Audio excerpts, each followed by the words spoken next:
Tak payah. APU je kan. APU je. Ini Airbus pelik sikit bang. Oh, oh ni dah pakai joystick. Safe test. Ini A340-600. Desi 100. Basic. So A340 ada model dash 200, 300, 400, 500, 600.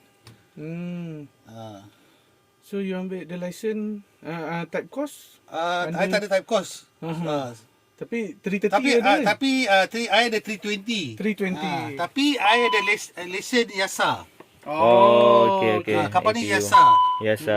Kapal kat Subang tu satu tu FAA. So FAA. FAA tak payah tak rating. Ya, betul. Tapi I MS, I punya rating 74, A380. So boleh lah. Tapi untuk Yasa, I kena ada type rating Europe tapi tak ada. Tapi memandangkan I ada A380, A320 boleh. Tapi I tak boleh sign kapal ni. Yes. Tapi yang FAA boleh sign. Itu panggil Abang Ismail kan.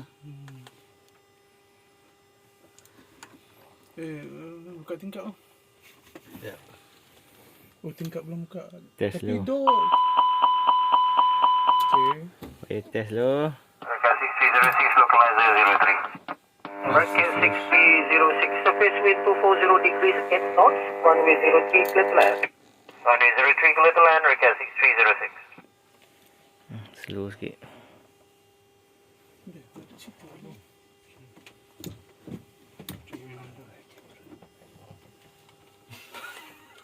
Ni tak online ke? Tu? Alright. Okay. Tu on. Tak ada, tak on lagi. Yang start button tu. Ya, APU. Let open.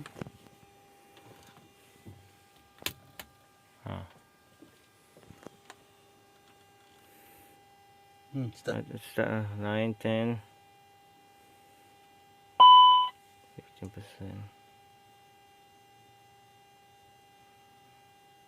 Titik naik. Okay.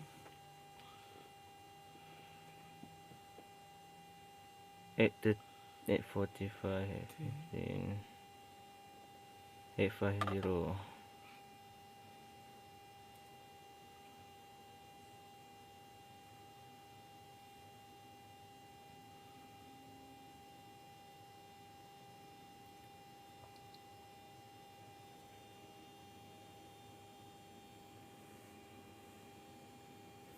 Window 1406, point.com, sir. Confirm claim approach. Window 406, let's intercept localizer runway 03. Sir, localizer runway 03. Okay.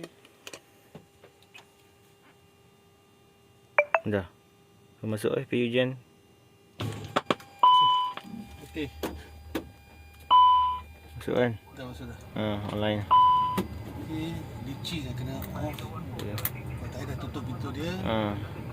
APU bleed. Bleed. Okay, alright. Packs on. Cockpit. I. Normal, hai. Panas lah. Okay, itulah.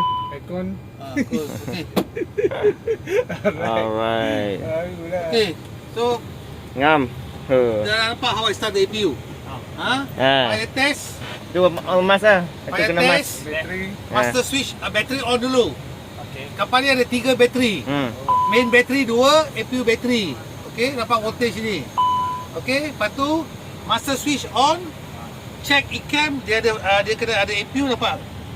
APU. Ni APU kan. Flap open. Bila flap open, that means door dah buka. Intake air. Intake air dah buka, baru start switch. Okey. Senang, 3 step je. Ni OJ ni. Yes. Lepas tu baru ada aircon. Bila dah running baru keluarkan bilik. Alright. Sekarang nak start engine pun boleh. Bleed dah ada. Dia ada source of ni, power. Okay, alright. Ini lah cockpit A340-600.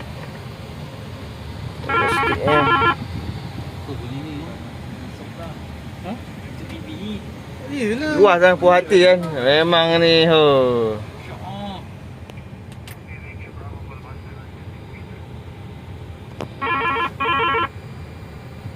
ATC message.